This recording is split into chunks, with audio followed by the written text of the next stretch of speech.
Khrushchev was told that if a missile was fired at the United States from Cuba, A. the United States would fire one at Russia, B. the United States would fire one back at Cuba, C. the United States would surrender, or D. Russia should fire one at Cuba. We see this mentioned in the third paragraph, which tells us that President Kennedy told the Soviet government, headed by Khrushchev, that he would allow no more supplies, especially missiles, into Cuba.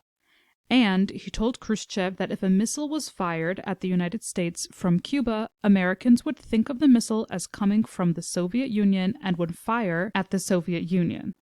From here we can see that Khrushchev was told that if a missile was fired at the United States from Cuba, Americans would think of the missile as coming from the Soviet Union and would fire at the Soviet Union. We don't see the Soviet Union mentioned in the choices, but because Russia makes up the biggest percentage of the Soviet Union, they are sometimes used interchangeably. Therefore, we can mark A, the United States would fire one at Russia, as our final answer.